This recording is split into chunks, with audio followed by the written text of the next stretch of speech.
Hello there. Sorry, I can't wear this all video. It's impossible to see through. Look how small these holes are.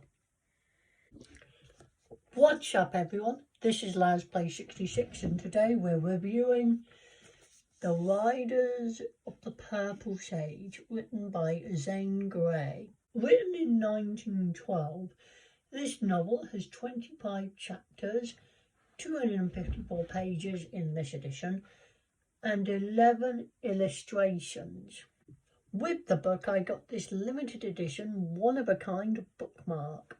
It's based on the conflict in Utah between Mormons and the region's other settlers during the 1870s, and is considered by scholars to have played a significant role in shaping the formula of the Western genre.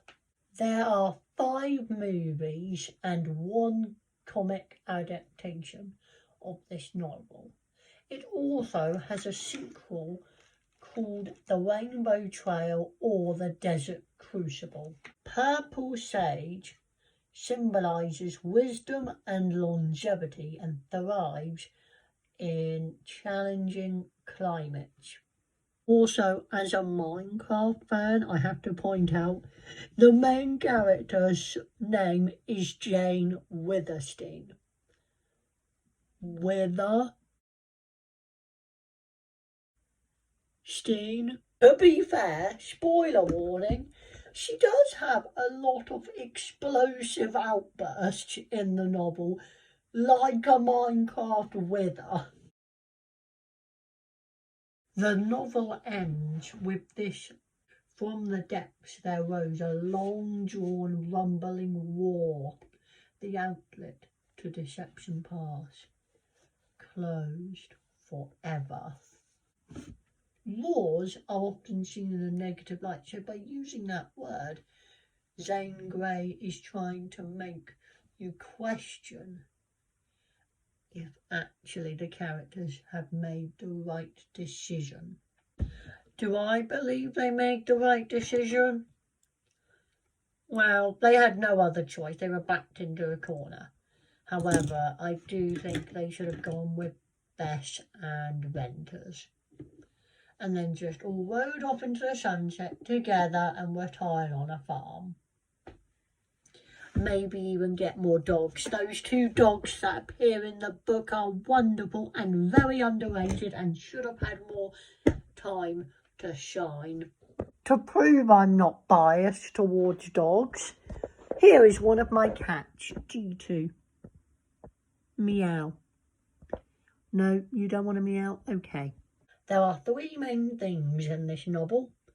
The first theme I'd like to talk about is arguably the biggest, and that is religious prejudice.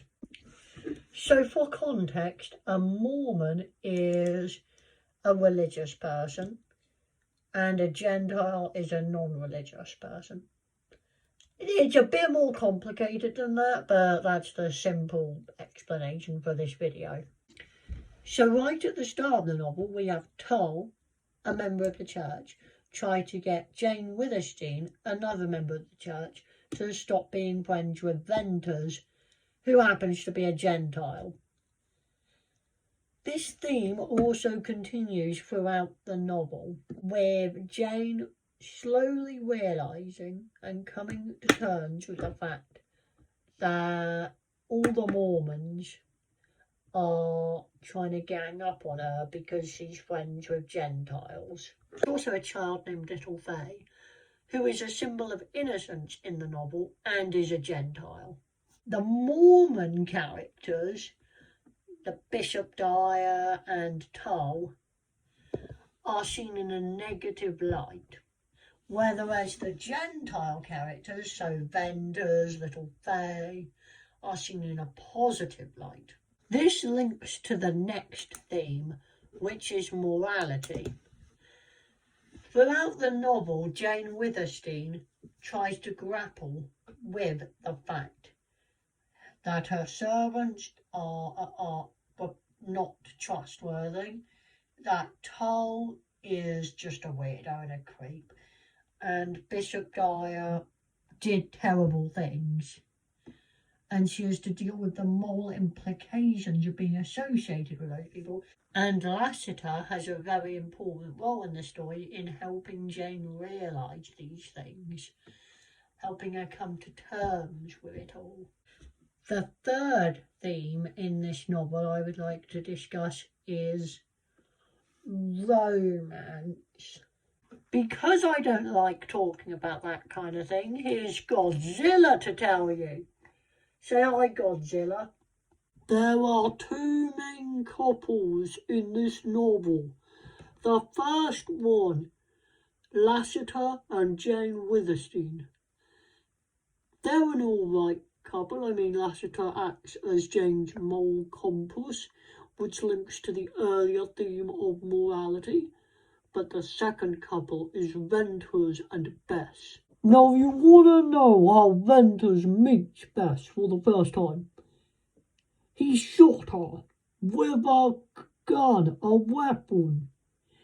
And to make it worse, the only reason he saved her life was because he felt bad about killing a woman.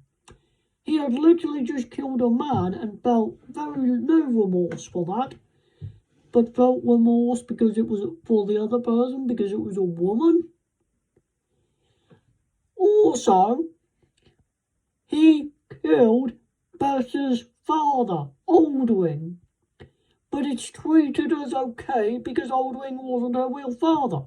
Oldwing still raised her, what the hell? Also, Bess is 18. It would have worked better if they had a brother and sister relationship. You know, something original. Thanks for your input, Godzilla. No problem. Anytime. High five. When it comes to the romantic couples in this novel, we need to bear in mind this text is set in 1871. So views around relationships were a lot different back then. Here is an example of one of the illustrations in the novel. The caption reads, "Like a flash, the blue barrel of his rifle gleamed level, and he shot once, twice." One of my favourite parts of the novel is this line from Lassiter. "You'd best be calling on that God that reveals himself to you on earth, 'cause you won't be seeing him where you're going." I'm so tempted to steal that and use it for one of my Minecraft videos. You won't be seeing God where you're going, Ender Dragon.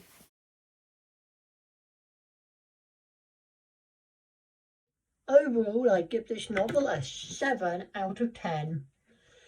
It's very enjoyable. Obviously, like Godzilla said, there are aspects that are a bit odd. But for the most part, it's an enjoyable novel. It had a massive role in shaping Western genre. And it's very enjoyable. I like horses. Yeah, overall, I highly recommend this novel. Well, that's all for today. Like, comment and subscribe.